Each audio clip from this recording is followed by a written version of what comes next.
It's showtime, folks. Welcome in, Chase and Big Joe, 1025, 1063, the game here on this Thursday. Hope you're having a great start to your day. It's cold, it's still snowy in certain parts of our area. So be careful out there if you are out and about. But we're here to entertain you for the next couple hours. He's Big Joe. I'm Chase McCabe. Dr. Crane, Nick Frazier on the ones and twos. What's up, JoJo? Just another day, buddy. People are again, the word from the on the news is treacherous, dangerous, all that. So it's really cold. If you don't have to be out, don't be out. It's that simple, right? Yep. We're done. Yep. Just sit by your radio by the fire and listen to us. People still do that, right? They do. I know my great grandpa still does. He's been dead 60 years. So we got a great show planned for you today. Greg Wyshynski, we'll check in with him at 10 o'clock today. Obviously we got the Four Nations Face-Off final coming up tonight. So looking forward to that conversation with him at 10. Chris Sarandon, the actor, the voice actor, will join us at 10:30. He's at the Nashville Comic-Con. So looking forward to him. Very funny, and a lot of the voice of Jack Skellington in The Nightmare Before Christmas. So I did a bunch of other movies as well. So we'll talk to him. But it leads us in first to our question of the day with the Four Nations Face-Off tournament tonight. 4.5 million people have watched U.S.-Canada the first time around. Now you got the rematch. The ratings for the Four Nations Face-Off have been very good. People have been tuning in, and you have to assume that it's not just hockey fans that have been tuning in. Mm-hmm. Well, then you got record low ratings for the NBA. Nobody cared about the All-Star game. Nobody. I mean, if you did, you probably flipped away because it kind of appeared the players didn't care about the All-Star game either. And so our question is, why are people not watching the NBA? And if you do watch the NBA, why? Why are you watching the NBA? Yeah, I'm curious. I grew up watching all these games, and now I don't care. I don't think it's a relatability factor. I just don't think, and it's not a black or white thing. So stop that. Yeah. It's just that there's nobody that appeals to me. We're in the 80s and 90s. Yeah. I mean, I loved Dominique Wilkins. I mean, I watched the Hawks games. And I had no relationship with Dominique Wilkins. I just loved watching that guy. Now I don't care. And I want to know why people aren't watching, because you did watch. So why are you not watching anymore? I don't understand. And I want to understand. That's the whole thing. Yeah, I do too. And so that's our question. 615-737-1025, our phone and text line, driven by WilsonCountyHonda.com. Because it's funny, ever since I've been in this business, it's never the only time we've ever really talked about the NBA at nauseum is if the Grizzlies were good. Yeah. And they've had a couple of runs. Like early in my career, when I first started, that was the grit and grind, Mm-hmm. with Zebo was there still, and we had the mayor on. Yeah, right. One time from Memphis talking about coming over. Was it Lionel Hollins, the coach? I mean, didn't he? Might have been, yeah. I think he came on. I mean, but that was when the Grizz were really hot, and but the NBA was, I think, LeBron was in his heyday. It was before the Warriors dynasty kind of started and all that stuff, but and it was before. I mean, I think you lost people with this whole load management thing, and it kind of became very clear that not all, but some of the players just didn't care. There is a lot of blame I was reading on Steph Curry for the game now being 25 feet and out. Yeah. Right. The big man doesn't matter anymore. Yeah. I'm like, I love watching Curry because he's just probably might be the best shooter ever in the National Basketball Association. But other than that, I guess what got to me is when the trade from the guy from Dallas to the Lakers, Luka. Yeah. And I'm thinking, why is this? I couldn't understand it because I don't watch NBA anymore, but seeing the reaction from not a lot of people, but a few people and Dallas people lost their mind. I'm like, all right, what am I missing here? Why have I not seen this? And so it's a thing where I haven't watched a game in forever. And I'm a guy who grew up watching basketball in the 80s and 90s constantly. And there's something else too. Like, I love Pat Ewing, right? I watched Pat Ewing for 4 years at Georgetown. 4 years at Georgetown. Sure. Akeem Olajuwon at Houston. I know these are all big men, but Chris Mullin at St. John. So you kind of fell in love with these guys. Then you follow them in the NBA. Now you got a guy like the guy that was from Bell Buckle that played at Tennessee for 1 year, that was drafted by the Knicks and went to the Kings. I don't remember that guy's name. That was like 5 years ago. He's gone. And who's the guard? Kennedy something from Memphis, who was drafted by the Grizzlies, played 1 year at Tennessee. He's gone. So you grow up, like Dyron Nix at Tennessee. I love that player. Didn't make it in the NBA, but I watched. He was great. Followed him all 4 years at Tennessee. So you kind of get that love for those guys in college, and now it's one and done and boom. And some guys don't even go to college; they go to the G League for a year, then get there. There's a lot of reasons for me why I don't watch anymore. Yeah, there's no relationship with these guys. I love the game of basketball. Like I've been hooked to college basketball this year. I mean, I've been to several Vandy games, which I can honestly say had been the first time in a while. It was fun. That was a fun game. It was a fun game. I mean, I was watching them last night at Kentucky, but it just something with the NBA. There's just no relatability anymore. I think that's what it is. Now, what's funny is like then I see interviews. Like they showed this piece of talking about the Olympics, right, from this past year. And there's this interview with Kevin Durant where he gets really emotional about playing for Team USA and like them going and winning gold and how important that was to him. And like the group of LeBron and, those guys that was probably that was their last Olympics. And it's like, okay, well, I see that and I can tell how much you love the game. And he got emotional and said that the game changed his life and like it saved him and all that stuff. And like, I believe all that, but why aren't more people relating to that?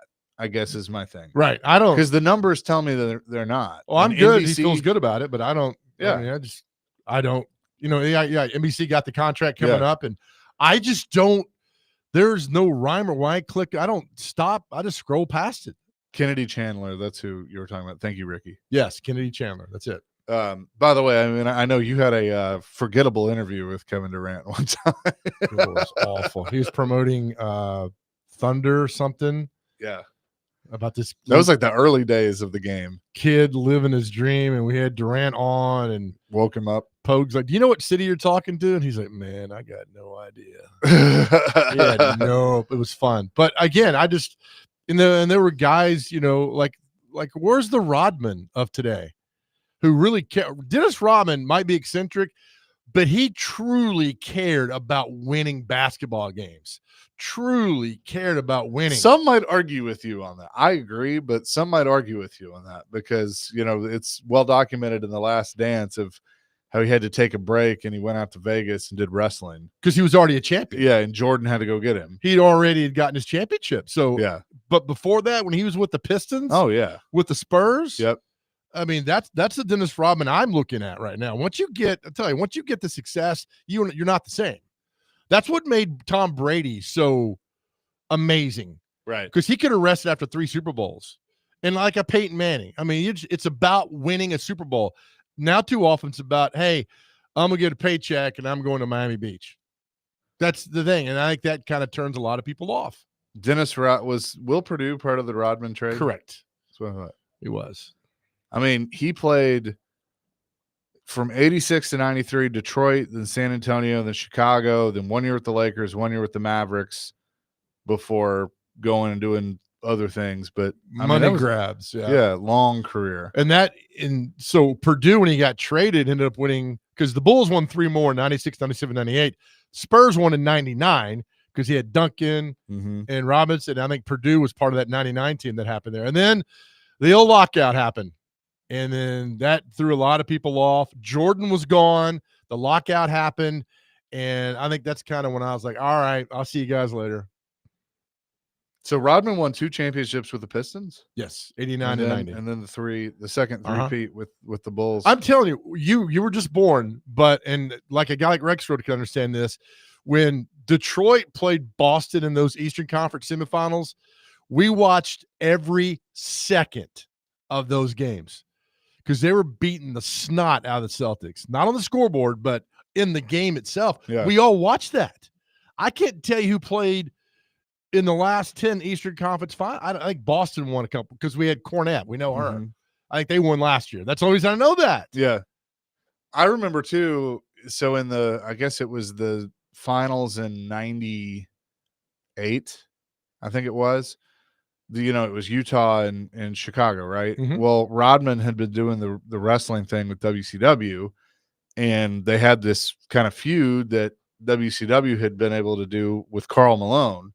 That Karl Malone was on one side, Rodman was with the NWO with Hogan, and like in the game, Rodman goes and lays like a hard foul, like intentional foul on Malone. Yeah. We had Eric Bischoff on, who was the old president of WCW, and I said this was during COVID, and I was like, "Did you tell him to do that?" Because I mean, it was blatant. Like Bob Costas was like, "Oh, this is some wrestling crap," and like all this stuff. And Bischoff laughed, and he goes, "I'm not going to say that I did, but I'm not going to say that I didn't either." Play the game. Good one. I mean, but like you were watching. I mean, Yeah. people were watching for that. Like it was just Who did Boston beat in the finals last year? Dallas. Is that right? Was it Dallas? I don't remember. I think you might be correct on that. Because I think it was. It was Dallas. Yeah. You're right. Year before. I have no idea. Yeah, it was It's Dallas. not. I mean, it's not a degrading or a bad thing. It's just that's how little it resonates inside our brain. That's what's crazy, that Dallas was in the finals last year, and then they trade Luka and basically blow it up this year. And that's why I couldn't understand. I was like, why are people upset at this? I need to know. I work in sports talk. I need to know why people are upset. And I should know that immediately, and I did not know that. 615. I did not know that. I did not know that. 615-737-1025. Why aren't you watching the NBA? Is basically our question of the day. We'll discuss that and much more throughout the show. Greg Wyshynski at 10 o'clock. Chris Sarandon, the actor, at 10:30. Chasing Big Joe, 102.5, 106.3 The Game.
I mean, when this came out, the NBA was at maybe an all-time high because Jordan, was Jordan. What year Jordan was was the this face. roughly? 93. Okay.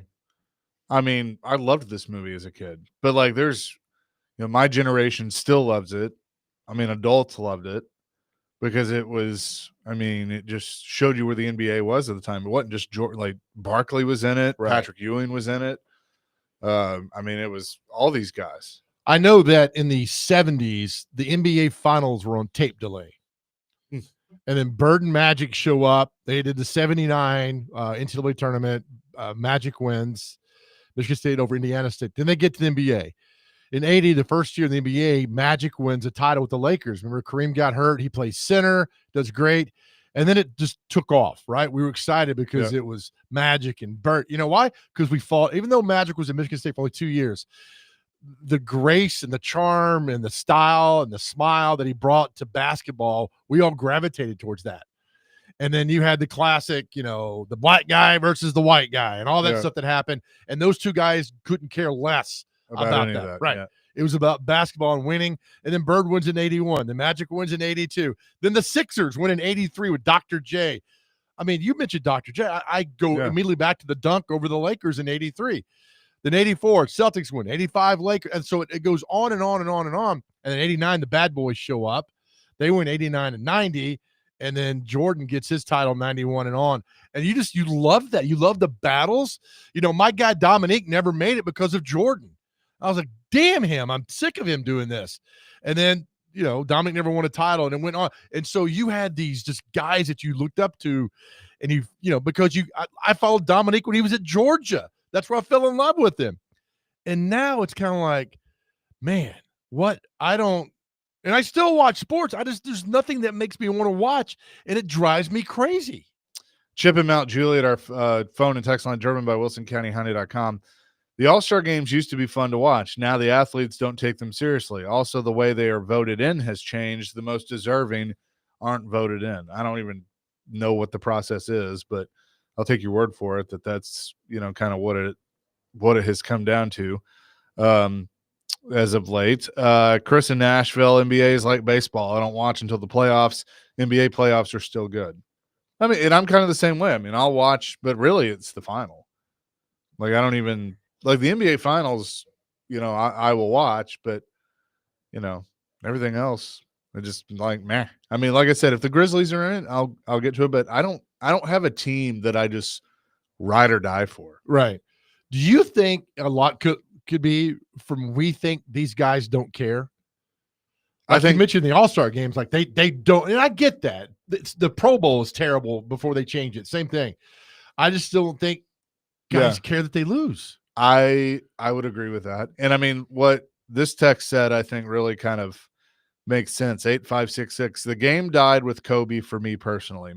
I miss his Mamba attitude. Basketball needs another personality like him. Also, I can't stand the foul baiting style that's so prevalent now with guys like Harden. It's just boring to watch. Great point. That's a great text. But if you think about it, there's not that Kobe and Shaq, or even Kobe, kind of saved it for a while because you went from Jordan and then Kobe took over. There was always kind of this overlap, and like LeBron did too. But I feel like people didn't like LeBron like they did Jordan or Kobe or Magic or Bird or any of those guys. Like he just, you either hated him or you didn't, or you liked him. Right. It's kind of what it was. Like, I'm looking at the Eastern State, Cleveland Cavaliers on top in the East, right? And so they got Darius Garland. We know him here, and good for him. He's making hundreds of millions of dollars. Good for you, Darius Garland. Good. But when he got hurt at Vanderbilt, then he went pro. I was excited to see him in college. I was excited to see these guys in college and see him over at Vanderbilt. And you just don't get that same relationship you get if a guy spends even 2 years. I mean, Isaiah Thomas spent 2 years at Indiana. Jordan went 3. And so you don't have to be there all 4. I'd like to see 2 to 3 just for that. But they're not trying to appease me. And it's just frustrating why I try to watch and I can't, and I don't enjoy it anymore. And it really, really bugs me. I can't stand it. 615-737-1025. Dylan says, I'm 25 years old and I haven't watched the NBA since my junior year of high school, Ooh. which was in 2016. I personally believe that it got too political, and I feel like it's a dying sport the same way I feel like baseball is. I'm tired of seeing all these guys get paid extreme amounts of money just to be traded around like it's nothing and to watch them flop or not seem to really care about the sport. It has killed it for me. Okay, so there's a lot to unpack there. I get that. I mean, there obviously have been, I don't know if it's political, but there's a lot of social, things and change and speaking out, which I don't have a problem with. I mean, like, you have that platform, and so I'm okay with you expressing yourself and your beliefs. But I get it. I mean, I think for some people it was a turnoff. I mean, just like the NFL. And they're, but I kind of feel like that, that we live in a society where a lot of people will be like, stick to sports, but sports have such a powerful impact on society that I think sports can help provoke change. So I don't have an issue with it, but I can understand why some people would.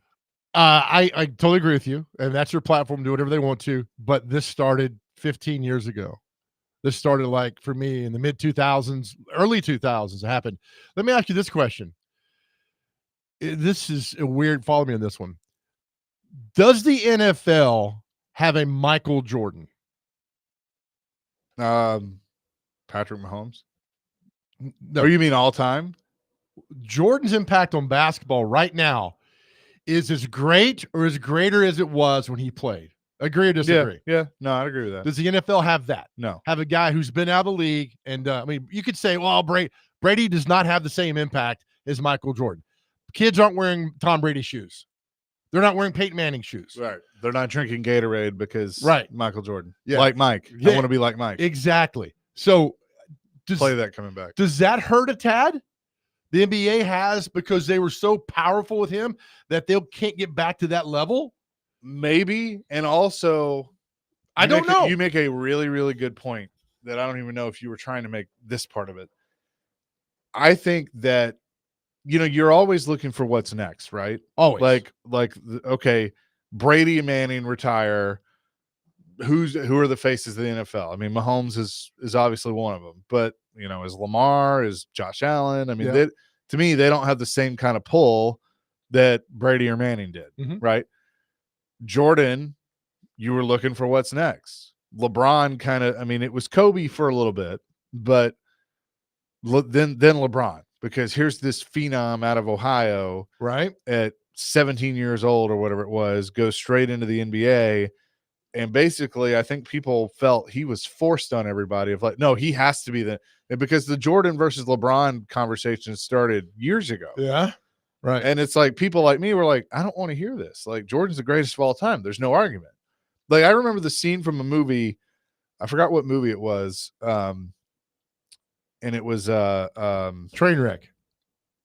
Yeah, it might have been Trainwreck, where it's like he has 6 championships. Well, that's not the argument. It's the only argument I need. Right. Yeah, that one. I mean, like I mean, it's that's a part of it, but it's like he got forced down everybody's throat of, oh no, he's the next one, he's better than Jordan, all this stuff. And then you had like people from my generation and even your generation that's like, no, I've seen the greatest of all time. And look, LeBron is great. I'm not going to deny that. I'm on the top all time. I'm with you on all that.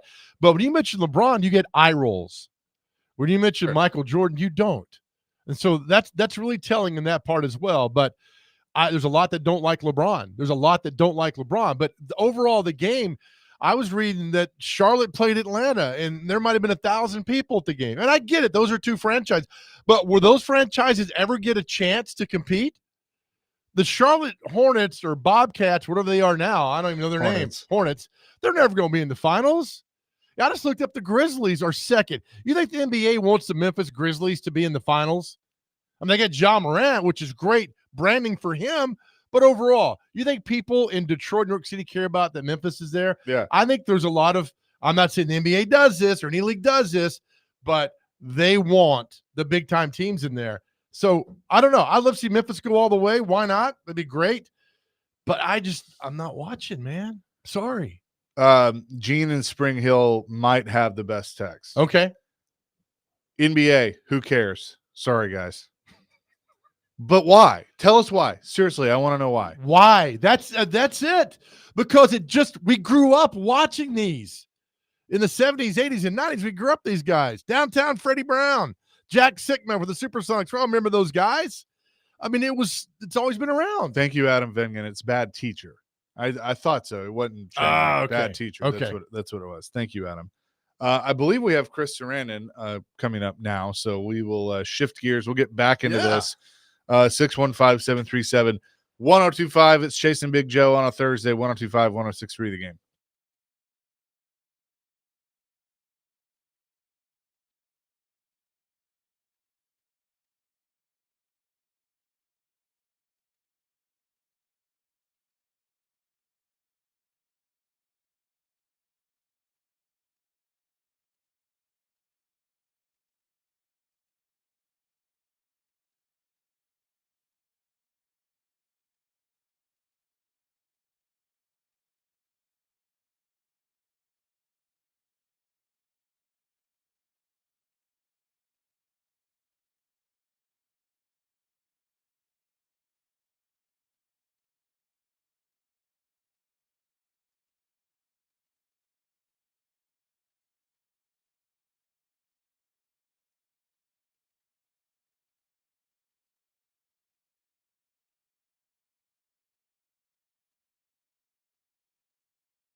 Chasing Big Joe, 1025, 1063, the game on this Thursday. We love talking about different things coming to our city, especially pop culture. Nashville Celebrity Comic Con, March 1st through 2nd at the Nashville Fairgrounds. NashvilleCelebrityComicCon.com is where you can go to get your tickets. We'll actually be giving some tickets away here in just a few minutes, but one of the people you can see there is the fine actor Chris Sarandon, who is on the line with us. Chris, how you doing? I'm doing great, guys. How are you? We're doing fantastic. Thanks so much for doing this today. I know you've probably done a lot of these functions before, but how fun is it for you to be able to connect with fans, especially obviously here in our city in Nashville? Well, I'm thrilled to be coming down there. First of all, I grew up in West Virginia, so my musical tastes range. They're very wide, but country music's one of my bedrocks. I was in a rock and roll band when I was a kid. We played on the same program with Lester Flatt, Earl Scruggs, and the Foggy Mountain Boys. Woo! I mean, I'm in the right place at the right time. Oh, no doubt you are. That is no pun intended, music to our ears. That is very, very cool.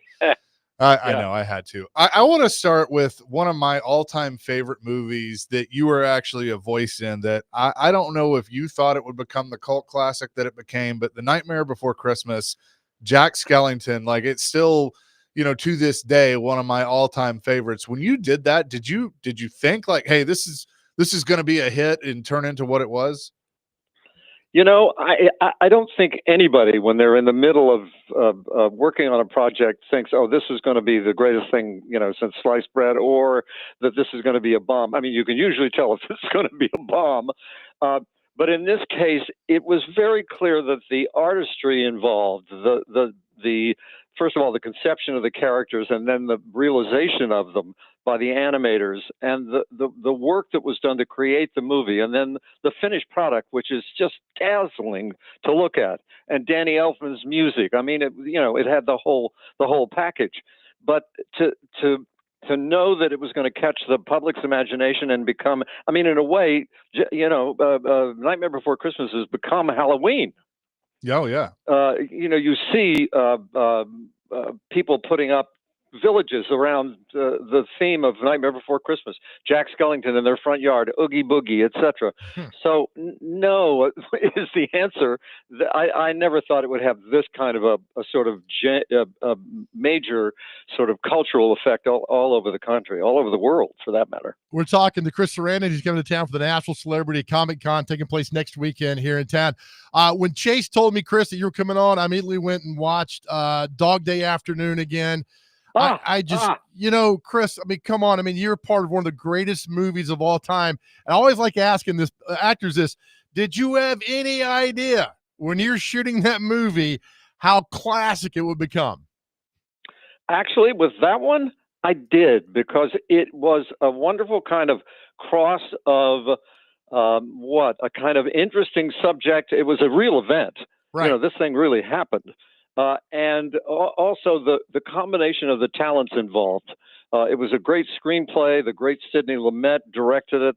He directed Serpico, any number of other great movies, Network, and Sidney's his participation, and also Pacino, John Cazale, Charlie Durning, the guy who plays the cop who is involved with the negotiations. I just had a feeling about this one. Yeah, I'll say yes. I thought this was going to be a great movie, and as it turned out, I think it got like 8 Academy Award nominations. Great screenplay, by the way, too. So yeah, I think we all knew that we were working on something very special. I tell kids who have born in the 2000s, go watch that movie because it is true cinema. All right, Chris, let me ask you about this other movie, because when it came out, I don't think a lot of us saw it, but when it hit cable, you know where I'm going with this, Child's Play has become a massively huge movie for a lot of us. That movie, again, theatrical release, it was okay. Hits cable, takes off. I just wonder how many people, when they go to these Comic Cons, come to see you because of that movie. Mm-hmm. A good number of people. I mean, certainly, the preponderant numbers are more for Nightmare and also for The Princess Bride. Oh, yeah. Which is a very popular movie as well, and has become a kind of cross-cultural thing. But Child's Play, it comes and goes. It also depends on the kind of Comic-Con it is.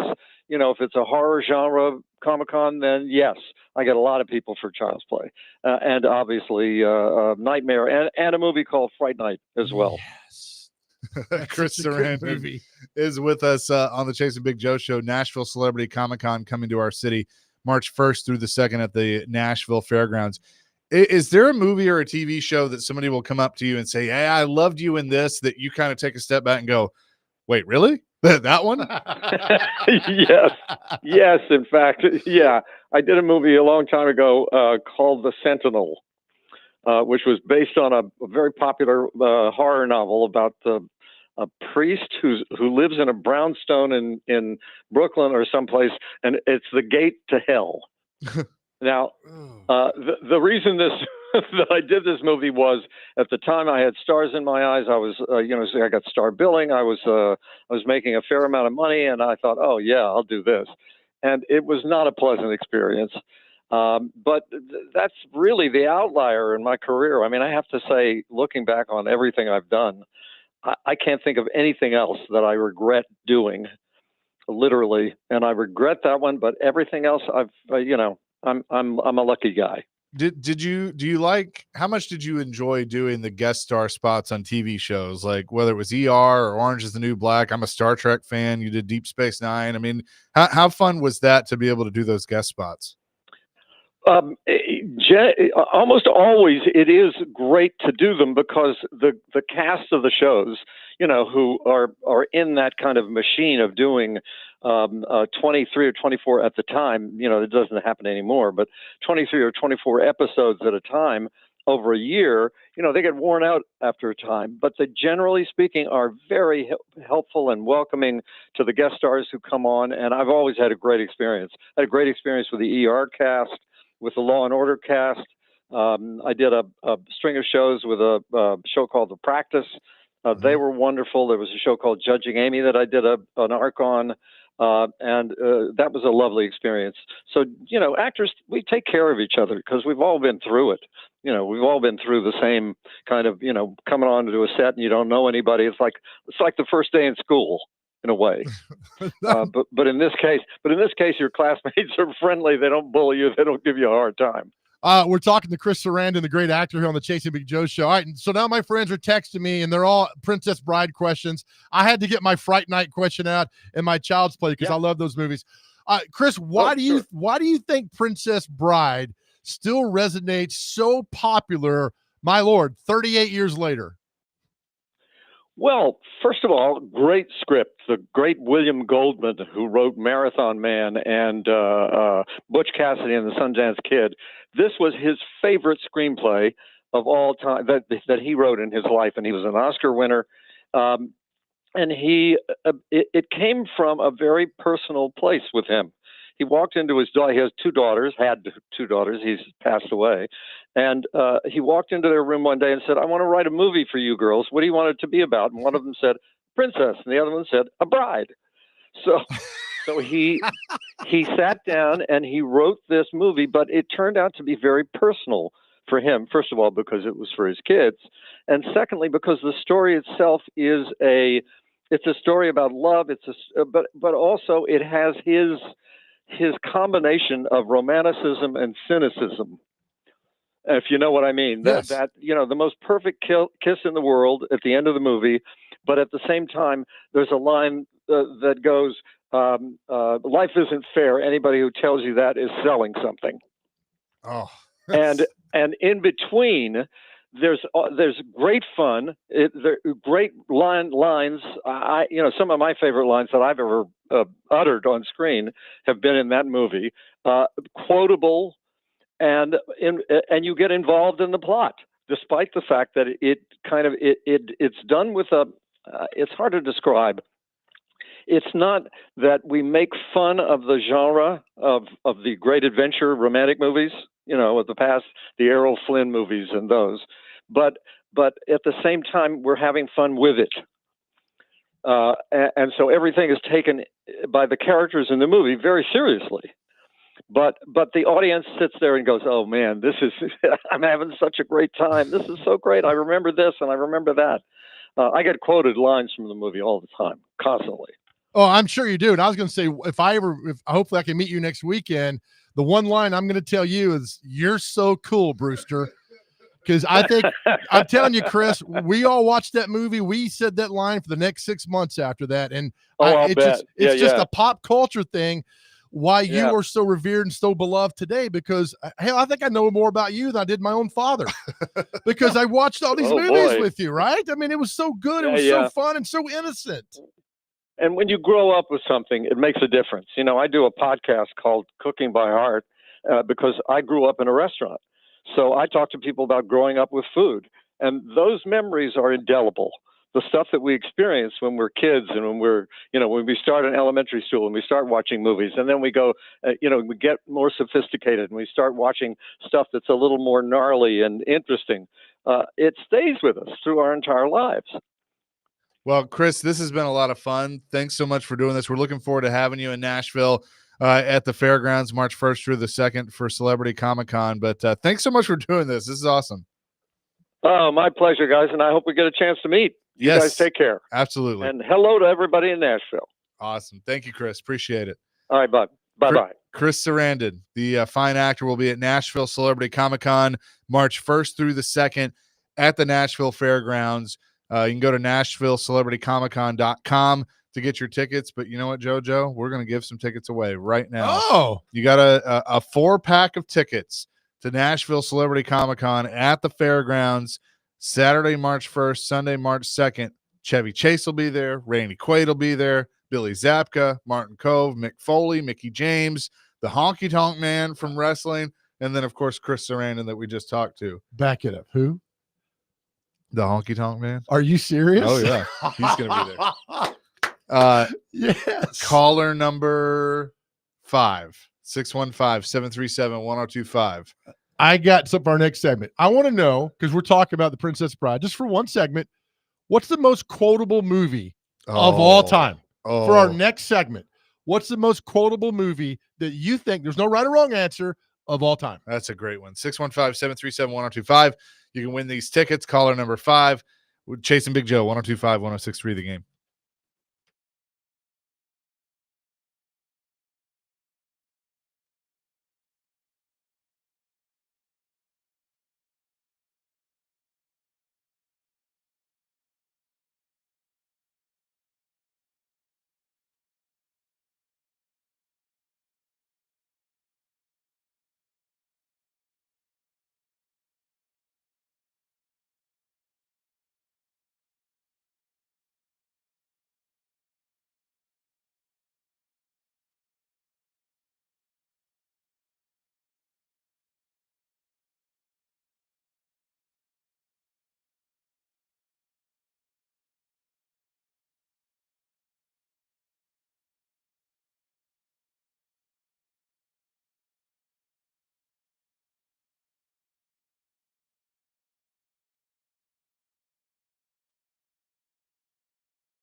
You know, Lloyd, just when I think you couldn't possibly be any dumber, you go and do something like this.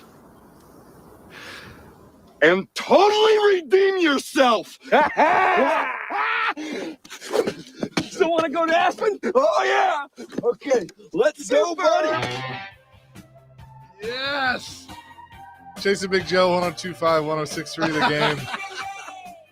Thanks to Chris Sarandon for coming on with us, Nashville Celebrity Comic Con, which has sparked a question. We'll get back to our NBA question, don't worry. But most quotable movies, obviously Dumb and Dumber is up there. What's your number one? Off the top of your head.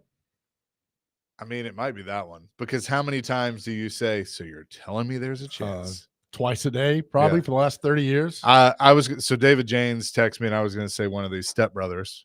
It's a great one. Step Brothers is one. He also says Superbad. Superbad has some good ones. One that I quote quite a bit is The Other Guys. That's a good one. Will Ferrell and that's a really good one. Which one? That's Mark Wahlberg. Mark Wahlberg. Yes. Yeah. Those are good. I go Fletch. Gator wants his gat back. I mean, there's so many of them. You ever done a desk pop? Yeah, right.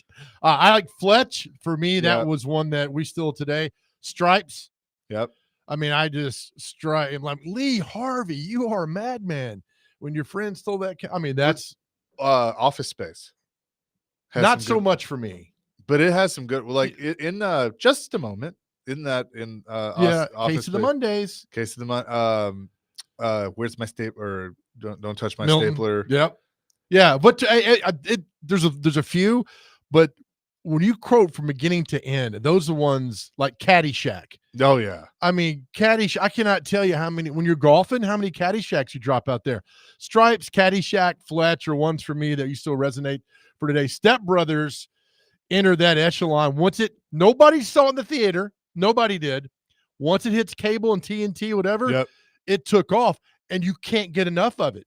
So Step Brothers is in that upper echelon. Matt from Camden, I'm surprised neither one of us have said this one. Anchorman. Anchorman's really good. I mean, especially that really escalated quickly. I mean, that really got out of hand. Brick killed a man. I mean, I've been meaning to talk to you about that. You might want to lay low for a few days. Dana says Forrest Gump, Wizard of Oz, and The Godfather. Yeah, those are up there. I would say those are up there. I mean, Forrest Gump to me it's one up there, and there's certain lines in there just rip you right in the heart. Oh yeah, man. Such a great movie. Like the ones that I like, Anchorman. A lot of that was just ad lib, right? It was. Yep. I mean, and that those are the best. Well, he wrote it with a guy named Adam McKay, who also wrote Ricky Bobby, Step Brothers. Yeah. And then Anchorman 2. Dr. Crane and I have talked about underrated. Yes. And the dinner scene with the family, I'm telling you, if you've never seen that Anchorman 2, you need to watch, because how they had to spend weeks filming that, right? Dr. What? I'll tell you another one that's very quotable. Yes. Major League. Oh, yeah. One of my all-time favorites that just does not, because there's other parts that get quoted in that movie, but I think one of the funniest things is they call Lou Brown. How would you like to manage the Indians? I'll have to get back to you. I got somebody on the other line for some white walls. It's so funny, but you got the part where Charlie Sheen thinks that Roger Dorn's gonna knock him out for sleeping with his wife, and he's like, strike this bleeper out. And then he punches him after he does it. Like, Dorn in spring training. This is not in my contract. I'm not supposed to do push-ups. He just unzips his shorts and says, well, here's what I think of your contract. Oh, Dr. Crane, that was a great catch. Don't ever do it again. Can you do your Anchorman? Can you do your what? Let's see. Let me read some of these real quick. Memorable movie lines. I'm going to make him an offer he can't refuse. The Godfather. I feel the need for speed. Top Gun. That's from Roger. Anchorman gets another vote. Dodgeball. I'm a band director and I quote it all the time. The kids have no idea it's from a movie. Yeah, that's a good one. Dazed and Confused. Good one. Fast Times at Ridgemont High. Oh yeah. Fletch, Caddyshack, Christmas Vacation. Look, Russ, no lines. Monty Python and the Holy Grail. Good one. That's a good one. Every year around Christmas, like if people are walking by, I'll be like, Merry Christmas, kiss my ass, kiss his ass. Oh my gosh. Step Brothers, B-Man. Was that a fart? I don't know. Is that onions and ketchup? I can taste it on my tongue. Just Step Brothers, yes. Yeah. Is it Pan or Pam? Pam. You sure it's not Pan? For what? Step Brothers. Oh, Pan. Oh, yeah. Okay. Yeah. It's just, how do you keep a straight face through that? Why are you sweating? I was watching Cops. Cops didn't come on till 4 o'clock. Did you touch my drum set? Oh man. Fletch, a good one. Mike in Nashville. I agree with this too. Friday's a good one. That's a Bye, really Felicia, good one. but Yep. there's other ones in that one. How are you gonna get fired on your day off? A Few Good Men and Jerry Maguire. Those are good ones. Yep. Robert says, I'm a peacock. You got to let me fly. Napoleon Dynamite, Caddyshack. Can I try that really quick? It's in the hole. But I think the Pulp one Fiction? you said earlier is the one, might be the most quotable one of all the movies, is you saying there's a chance.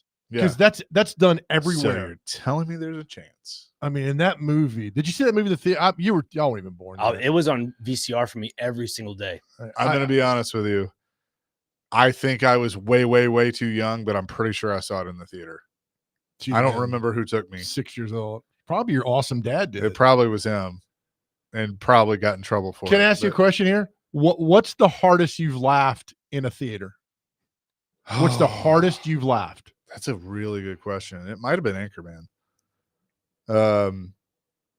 Yeah, maybe. Dr. Crane? To be honest with you, every time I go to the theaters, I fall asleep. Okay. I literally cannot keep my eyes open while I sit in that chair. I get it. For me, Something About Mary, and you all know the part when they go to dinner and her hair sticking up. Oh yeah. The entire they should have gone to black for like 5 minutes just to have an intermission. The entire theater wouldn't stop laughing. I mean, I'll never forget that moment. People just lost their mind. They were crying in the theater. To me, that's the funniest moment ever in a movie theater. Ever. I don't know if I should read this on the air. Steven from Hendersonville, great movie line from Congo. You know what I'm talking about? I do not. About a banana. I do not. During the break, you can. Yeah, I'll tell you during the break. Super Troopers, that's a good one. We'll ask Greg Wyshynski. I'm sure he has a good answer. Obviously, the Four Nations face-off concludes tonight. Canada versus the U.S. for the championship. We'll talk to Greg coming up next. Jason Big Joe, 102.5, 106.3 The Game.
Hour number 2, Chase and Big Joe, 102.5, 106.3, the game on this Thursday. Coming up tonight, the final of the Four Nations face-off as the U.S. takes on Canada once again, this time in Boston.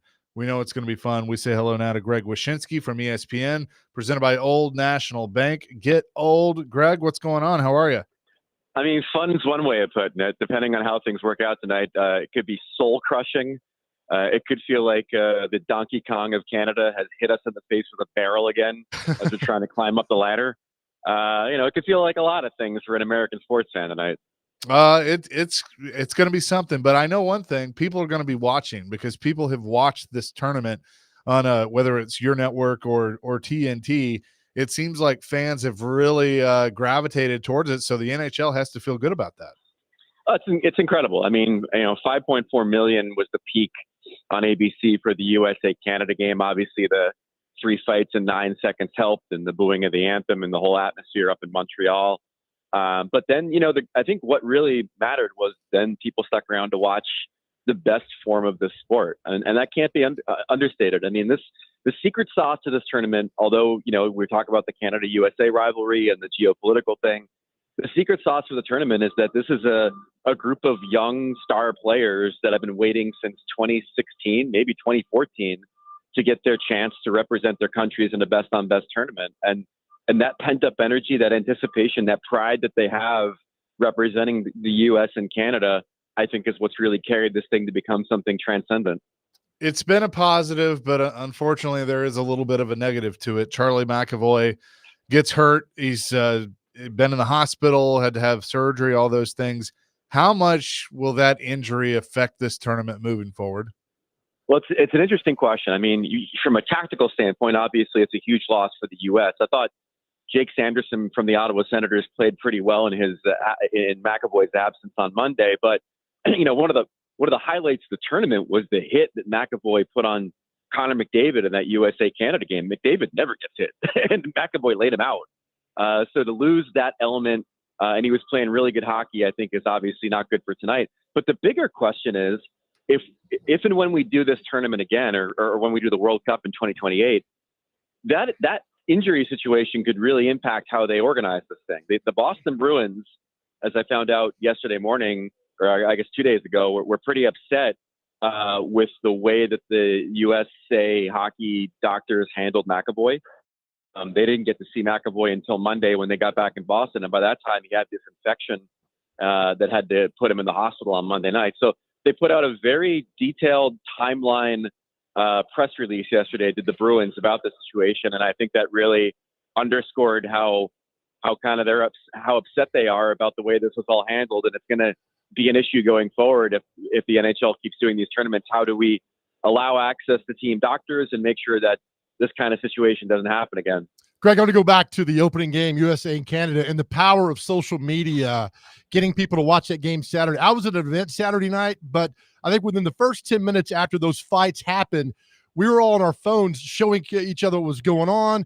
Then the bar put the game on.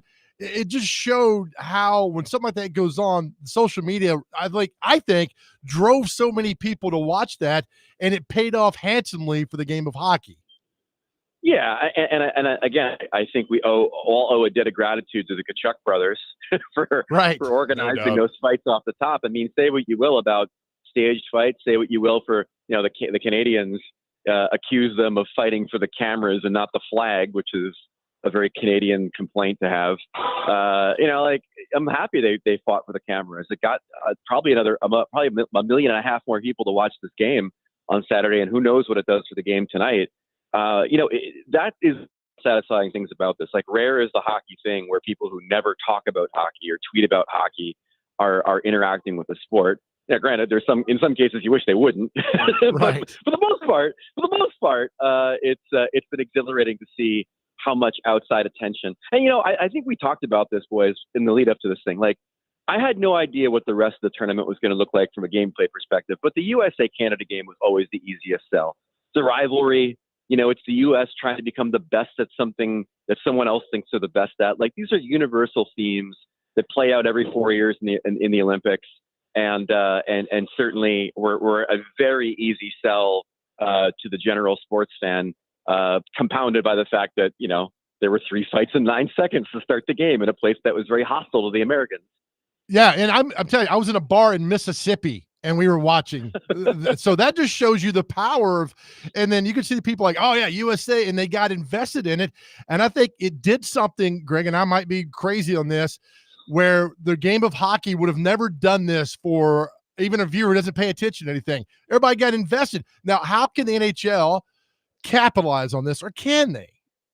Well, they will. I mean, the NHL announced last week there's now going to be an international calendar. So we got the Olympics next year. 2 years after that, World Cup of Hockey. Hopefully the aggressions in Ukraine have been resolved by then, and everybody's safe, and the Russians can come back into a best-on-best tournament, because obviously that's really what makes it best-on-best, is having those guys involved. And then, we're going to get into a 2-year run of Olympics, and then World Cup, then Olympics, then World Cup. The question is, what does that mean for like the All-Star game? Can we still have them? Do people care? Or is it just going to be an appetite for more, USA versus Canada series and stuff like that? I don't know the answer right now, but I will tell you, obviously, like, this happening when it did is very advantageous for them to do this international hockey calendar. And by the way, kudos to the NHL, because like I mentioned before, I anticipated 2026 in Italy to be the first time like McDavid and McKinnon and the Kachucks would represent their countries. The NHL kind of jumped the line and gave us those matchups before the Olympics could. And I think that was a genius move. And also credit to the players for really pushing to have more international best on best, because I think that they're a big reason why this happened too.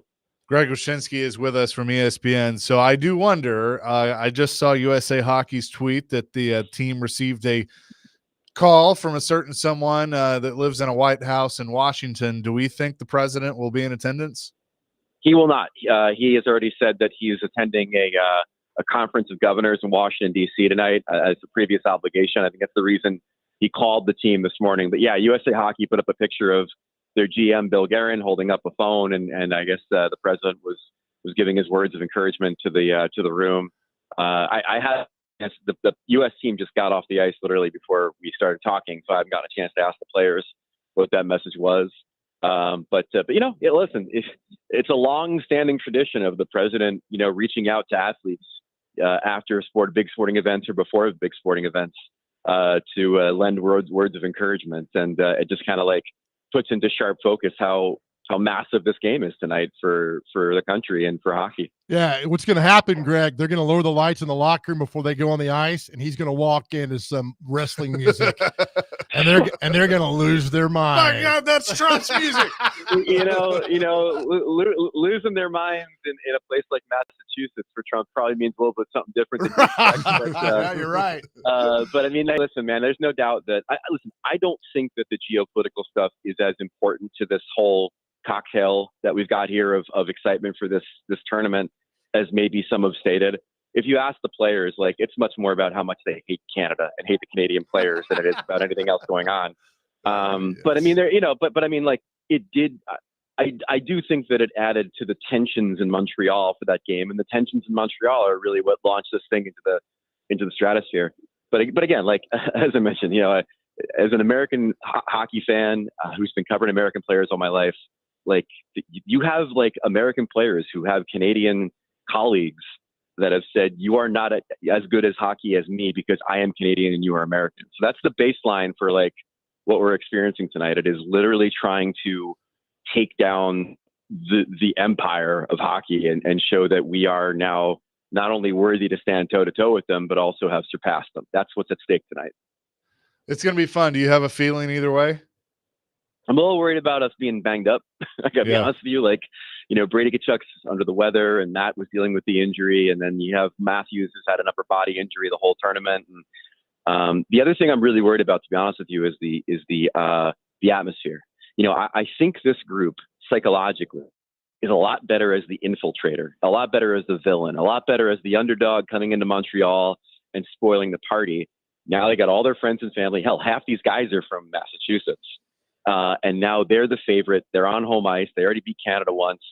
And that's a completely different emotional dynamic than what we had in Montreal. And that's actually my biggest concern, is how do they process that change where now all of a sudden they're the hunted? You know what I mean? And so that's concern more than injury, more than anything else, is how do they process the emotion of tonight and the shift from being the underdog villain to being the local heroes. Going to be fun, though. I know I'll be glued in. Greg, appreciate it as always. We'll talk to you next week. It's fantastic. Thanks, boys. Yeah, absolutely. Greg Wyshynski from ESPN, their senior writer, presented by Old National Bank. Get old. He joins us every Thursday at 10. We'll get back into our question because so many people are going to be watching this tonight. They've watched this tournament. The NHL has experienced, even with all the regional stuff, good ratings. Our question of the day was, why aren't you watching the NBA? And we had some really good answers on our text line. We'll get back into that coming up next here on Chasing Big Joe, 102.5, 106.3 The Game.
Chasing Big Joe, 1025, 1063, the game. I guess if you're my age or even older, you remember this. You remember this, right? A little bit, but I was moved past that by the time this all came out. You know, was Space Jam? What is? No, I'm barely paying was attention. this was the the commercial. Gatorade, yeah. Oh yeah. There's yeah. a different Okay, my version. bad. There's a different that's kind of the full there's a different version that like it would have gotten you. Right. Oh, I remember it'd be like Mike. Yeah. Yeah. And then there was the one that he did with Mia Hamm, like anything you can do, I can do better. I can do anything better than you. Yeah. That was good. You know, the Gator, but I love now with the Gatorade commercial because this kind of goes to our point. Who's the voice in the new Gatorade commercial? It's Mike. Is it really? Yeah. And they have this CGI version of him when he's young saying, "Is it in you?" I mean, they've brought him back, but and they also in NASCAR, they had the coolest paint scheme for the Clash. One of his drivers, Tyler Reddick, driving the 45 car. It was the Jordan, the band Jordan's car. Yeah. And it had basically the band logo. That's cool. Because the Jordans didn't they blur him out and like everything because he got fined? Something like that. Because the NBA wouldn't let him wear them. That's right. Man, according to recent reports, NBA ratings are considered bad with a significant decline in viewership, showing a drop around 28% on ESPN year after year. Some sources have said the NBA has dropped off in viewership 50% since 2012. Yeah. Although in the United States, the ratings are porous, internationally, it's at an all-time high. Now, explain that. Yeah, I don't know. You can't, don't know. Right? I swear. Mike in Lebanon. No. So he goes, "Are you afraid to say President Trump?" LOL of how I asked the question. I was being funny. Right. Like, I mean, like it adds up. It's Good Lord. Brian says the NBA sucks. That about sums it up. But why? Why do you think it sucks? Ben says Kobe said it. Too much accidental basketball. Furthermore, too many players are exactly the same and too many stars are too similar. I hate rules dictating things, but I don't know how to make it more interesting without rule changes. Dylan says, I don't really watch hockey that much, but when I heard the Canadians were booing our national anthem and then we whipped their ass, I immediately started rooting for the U.S. Yeah, that got people in. I think you're going to get more new fans to hockey because of this tournament. And just looking for something to watch. I'm not watching NBA. All right, let's see what's going on here then. I'm trying to find Gene's because we asked Gene earlier. Here we go. Gene in Spring Hill had said the NBA equals who cares. Sorry, guys. And then he goes, Joe, you asked me why. I was a big NBA fan in the early 90s. The Knicks, the Lakers. I played high school basketball. Why now? When the league became a three-point shot dunking contest with no defense, it became boring. And then some players making $20 million came out saying they're being exploited by the owners. I'm done. All valid reasons. I think that is a very valid reason. All valid reasons. But I was thinking what gravitated me towards things like the Bad Boys in 89 and 90, the Pistons that nobody ever talks about, and they should because they're a dynamic team. You wanted to be a part of that, right? You wanted to be part of Jordan's teammate. You want to be on the Celtics. You wanted Magic to throw you the ball. I mean, these are all things you grew up with. Now it's like, oh, I'm not going to do that. I got a headache. I'm going to sit out. I'm making $38 million. And the Jimmy Butler stuff in Miami, I don't know what happened there. And he was suspended for 7 games and demand trade. I know there's drama in all the sports leagues, but it seems to be magnified in the NBA. And I'm like, I don't have no time for this. Tommy says the NBA pissed me off. Ja is my favorite player, and 9 out of 10 times I find the game on, he's not playing. This is why I'm not going 4 hours to Memphis. I'd be pissed off if he didn't play. They miss games left and right. I think that's the biggest reason because of load management or however you want to put it. And then as Nevada Josh says, I can explain it.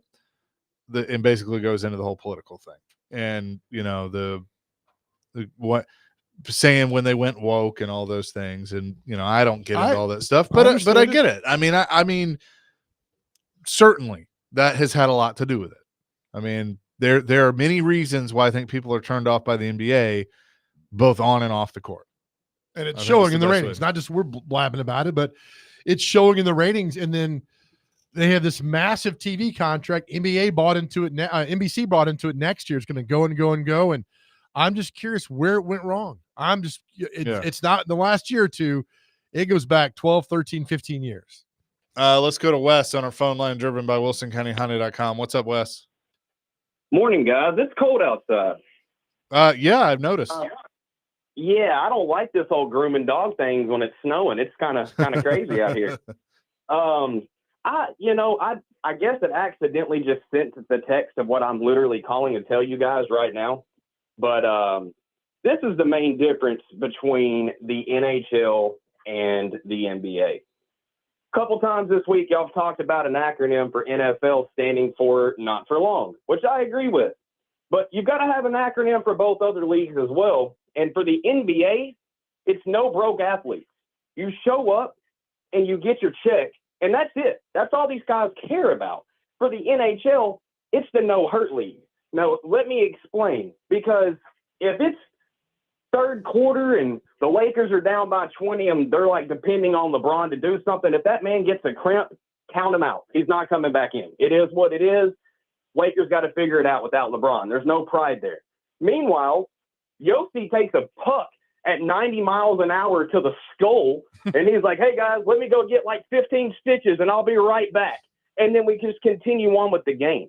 That's the difference, guys. They just don't care. If there's no money involved, there would be nobody playing in the NBA. And you can't tell me that's the same for hockey. These guys are making a fraction of what the NBA players are making, and they are putting on a show every single night. It doesn't matter if it's U.S. versus Canada or if it's the Canucks versus the Preds. They're going out there and pouring it out every single night. The NBA can't say that, and I don't know when the last time they could say that was. I think that's a very good point. Thanks for the call, Wes. Appreciate it. Yeah, I mean, he's right. He's exactly right. I think a lot, other people, 0911 says, entertain me. Don't tell me how to vote. I get tired of LeBron talking politics as well as Kevin Durant. All valid points. Very valid. And look, all of them. As I said earlier, I think that as a pro athlete, you do have a platform to make change. And I support that. And I think that we can all sit here and say that there have been times in our country that things needed to change. I get it. But you have to be, I think, careful with it. I think you can't overdo it. And I think because then you're going to just lose people, and then it's going to defeat the purpose of what you're trying to do. And so I think that has been, and the NBA is not the only league that's guilty of this. I mean, it's happened across the board. And it's like people come to you, as the texter says, to be entertained and to escape some of the stuff. And so that's where you got to find that balance. Like, I'm all about, if you're LeBron James, speaking out about things that you want to change. I don't have an issue with that. Mm-hmm. It's just, if it's an everyday thing, if it's every time you open a mic, then you're going to lose people. And they have. And so in massive numbers. And so you have to really find that balance and be careful, so that, because you're going to have that group of people that it's like, and I'm kind of one of them. Like, I got into sports and sports broadcasting because I didn't, I think I've told you this before. I didn't want to go to a house fire and ask a family about, so how do you feel about losing everything you own? Right.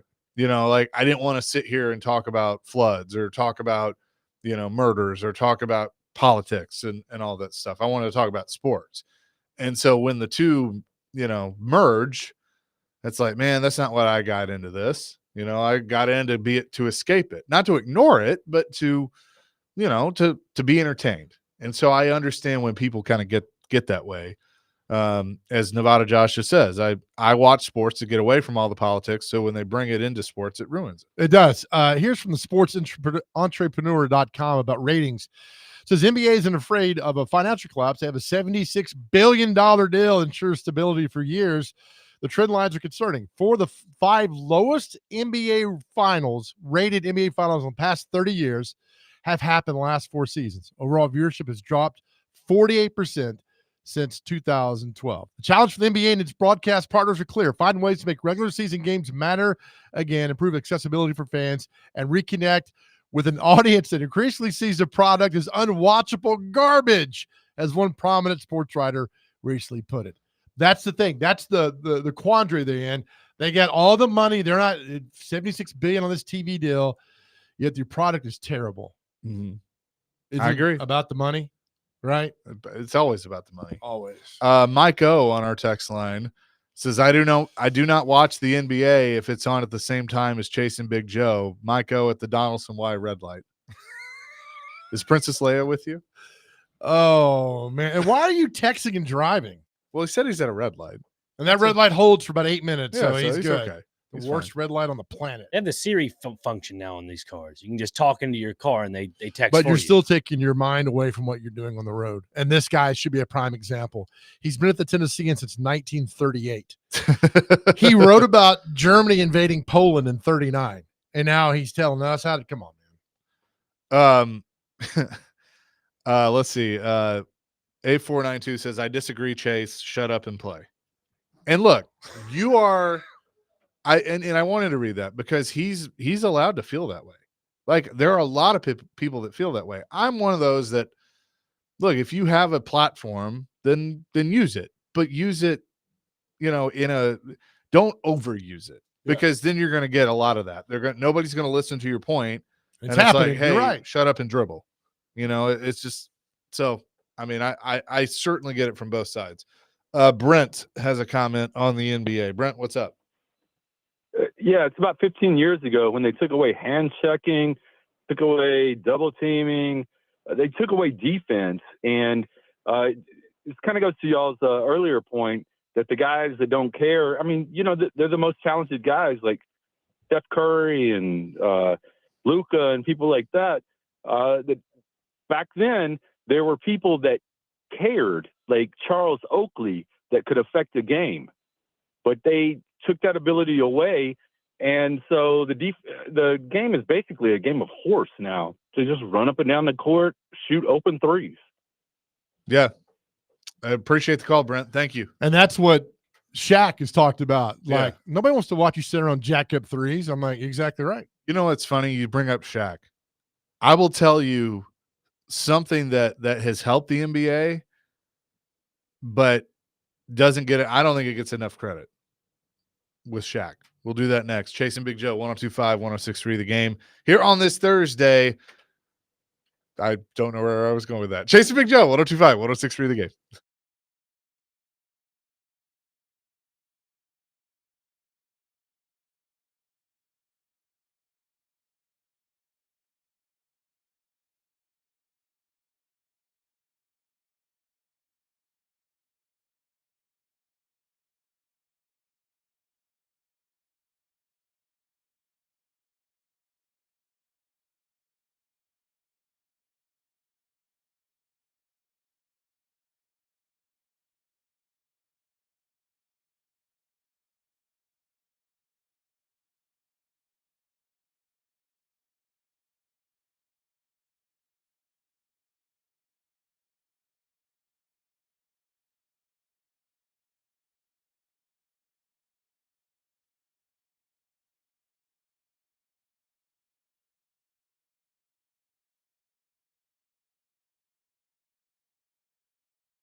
Chasing Big Joe, 102.5, 106.3 The Game. Every time I hear this now, I think of the Family Guy scene where he talks about like 1980s TV themes that were too long, and they basically make an extended version of this, and he keeps going like, and then there's Maude, and then there's Maude. Finally. By the way, Family Guy did a they did the Star Wars spoof a few years ago. Yeah.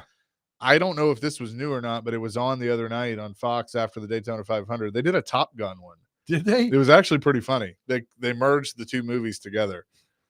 It was pretty funny. I need to watch that. Yeah. No, I laughed. I definitely laughed. Back to our NBA discussion. Joey from Bellevue says, I wish I could get paid for days I miss, and I work just about every day a year. These NBA clowns are getting millions and millions to work 82 games plus playoffs. I wonder how my boss would feel if I said, hey, I need a maintenance day. I expect to be paid for it. LOL, he would show me the door. I think that's a big problem. The one thing that the NBA, like, I don't watch the NBA every day, but I watch inside the NBA as much as I can. Like that show with Shaq and Charles Barkley and Kenny the Jet and Ernie, like, it's honestly saved it and kept me where I know what's going on in the NBA because I watch it for them. What was the incident where Barkley said something about Minnesota last year, and they're like, get your fat ass up to Minnesota, and they made the playoffs? Yeah, something like that. And and the guy said, bring your ass. Yeah, right? So what do I do the next night? I watch the Timberwolves game. Yeah. Because they're all making, I was like, oh, okay. It got me watching this. It got me invested in this because of that funny little spat that was going on. Bring your ass. That one. Yeah, right? I was laughing so hard. They showed, where was the All-Star game? San Francisco. San Francisco. Okay, so I guess people there don't like Chuck.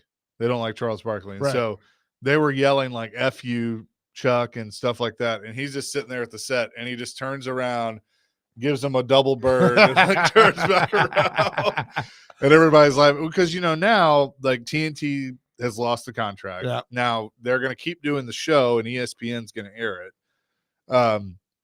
So they're still going to do it. Like they're all re-signing contracts and everything. But they basically had this attitude all year of like, well, we're getting fired anyway, so who cares? Yeah, right. It'd be nice. And like Shaq the other night was basically dropping F-bombs, and he's like, F it, Ernie. We're getting fired anyway. That was on the thing, on the live? Yeah, I guess. Wow. I didn't watch it.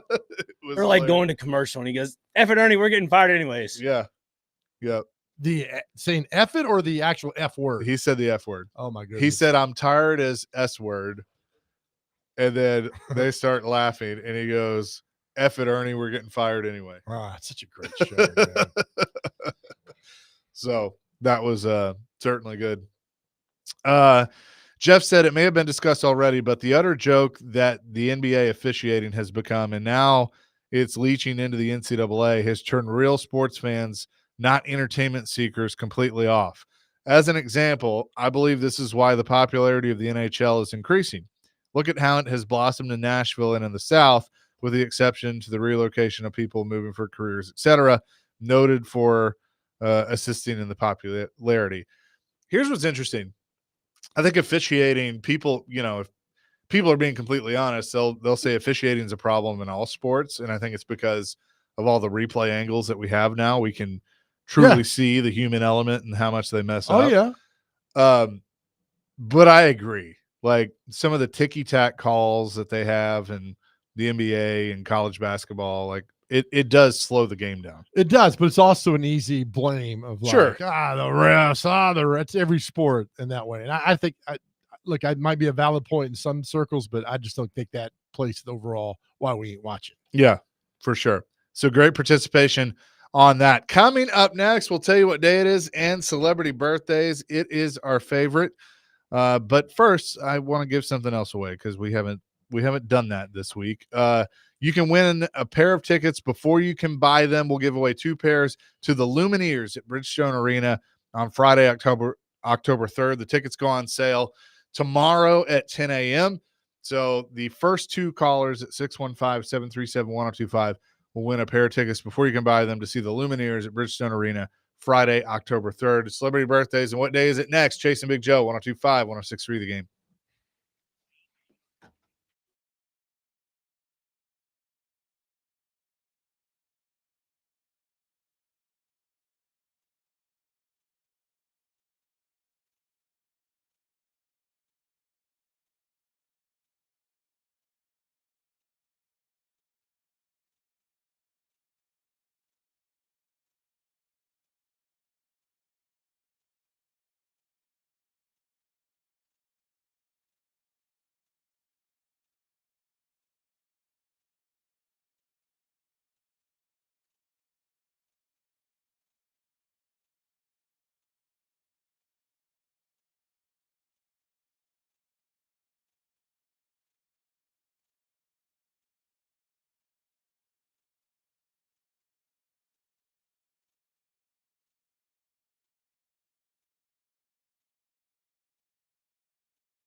Chasing Big Joe, broadcasting from the Busy Bee Plumbing, Heated, and Air Conditioning Game Nashville studios.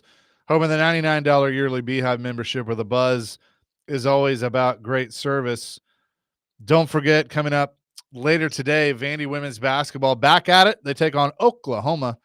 Pregame at 5:45 with our man Jake Lyman, and tip off at 6 o'clock. Vandy women's basketball presented by Athletes Unlimited Pro Basketball at Nashville's Municipal Auditorium now through March 2nd. Just go to auprobasketball.com for more details and to purchase tickets. I must say, during the break, I'm watching Inside the NBA bloopers and funny moments, and you got a call from your granddaughter. Yeah, right. I guess it was your daughter, but then your granddaughter. So you got to see baby Lennon. Yeah, 4 months old, man, holding her head up. I mean, it's just how fast, with my daughter, it's a blink. And people got kids to know that it's a blink of an eye. It's like, oh, when did you turn 15? When did you turn 19? And now it's just like you see it differently because it's just different with your granddaughter. But yeah, that's cool. Yeah, very, very cool. So glad that she's doing well with that. Let's get to what day is it and celebrity birthdays. Brought to you by Jared Companies, Inc., above and beyond industry standards, wide-ranging fire protection, sprinkler systems, extinguishers, kitchen hood suppression. Just go to JarrettCompaniesInc.com. All right, gentlemen. First on the list, we have clean out your bookcase day. Just a little bit of some dust on there with maybe four books, I guess I should say. Joe Dubin's books. Yep, thank you. Let's see. Introduce a girl to engineering day. So shout out to that. Love your pet day is next. National Cherry Pie Day. If you guys like cherry pie. She's my cherry pie. Okay. Next, we have National Comfy Day. So get your favorite blanket, pillow, so forth. It's good. Let's see. National Day of Solidarity with Muslim, Arabian, and South Asian immigrants. National Handcuff Day is next. Seen some of those. National Leadership Day. National Muffin Day. Love some muffins. Yep. And handcuffs. What? National Student Volunteering Day is next. Let's see. This one is Northern Hemisphere Hootie Hoo Day. I don't know. Never did a hootie hoo. That probably goes with the handcuffs. Yep. We also have let's see, World Day of Social Justice, and the last one is just finishing all out is the Great American Spit Out. Yeah, that's what it says. The Great American Spit Out, which is I think it's referring to tobacco people just putting that out there. That's what we got for celebrity birthdays. Does that also go with the Great American Spit Out. Yep. Okay, we got it. Got it. We're good. What kind of birthdays we got today, Joe? Spit them out. Oh, man. Don't choke on your words there. All right. Got to get these within two. Our first birthday is the beautiful Cindy Crawford. How old is Cindy Crawford? Speaking of handcuffs. 53. 58. 59. Oh. Dr. Crane knows his Cougars. Actor Andrew Shue, who was on Melrose Place. His sister's Elizabeth Shue. Yeah, I was about to say. I'm going to say 62. 65. 58.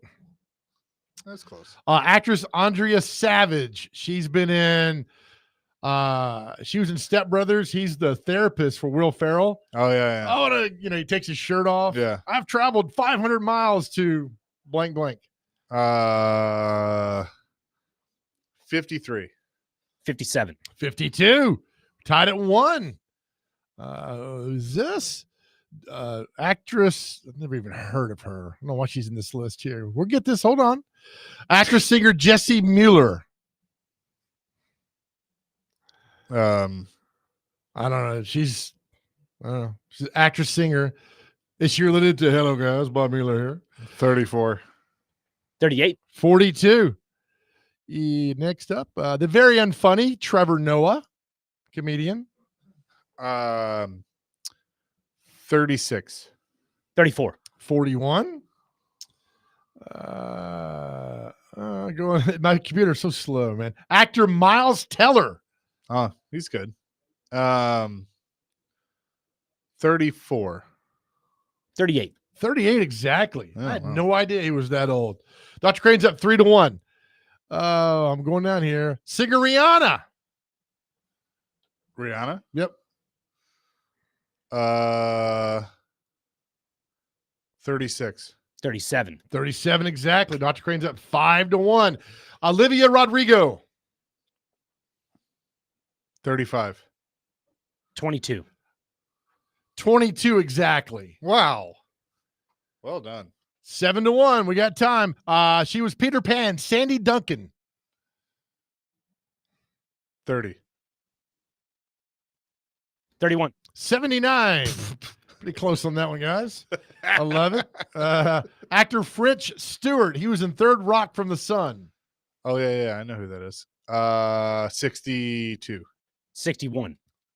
61 exactly. Dr. Crane's up 9-1. You, Price is Right. The guy you think is adorable from the Backstreet Boys, Brian Littrell.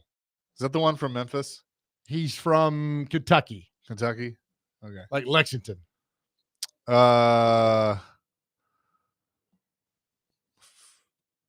50. 51. 50 exactly. 9-3. All right, let's get to our sports guys here. Roger Penske.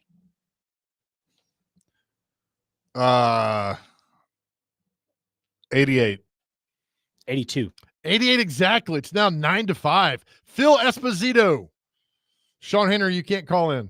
Phil Esposito. 85. 81. 83. Dr. Crane's up 10-5. That's a push. Yeah, it's a push. Oh, my bad. My bad. All right. Good Lord. Thank you. 1, 2, 3, 4. Charles Barkley's birthday. 63. 67. 62. 9-6. Stephon Marbury. 48. 52. Oh my God, 48. It's 9-7. Our last birthday. Chase was down 9-1. Nick, you must have Chris Mason in goal. Whoa. Come on. Justin Verlander. This is the last one. Justin Verlander. Chase, Dr. Crane's up 9-7. 39. 40. He is 42. Dr. Crane wins 10-7. I love that. Good job, good. girls. Good little battle. Thank you. Well done. Brought to you by Jarrett Companies Inc. Above and beyond industry standards. JarrettCompaniesInc.com. There we go. My mic on. There we go. Hey, as we leave, I wanted to say thank you to everybody who reached out about the passing of my dog yesterday. I heard from so many of you out there, and just shows you that we do love each other. We care about each other. So if you're going through something and you're struggling, talk to somebody. We're always here for you. I've heard from so many people in the last 24 hours. I cannot thank you enough to reaching out for what we're going through. Thank you. Thank you. But that just shows a broader picture of how much we love each other and care for each other. Know that we're always here for you. We love you. More importantly, God loves you. Amen to that. Peace, love, rock and roll. DVD coming up next. 102.5, 106.3 The Game.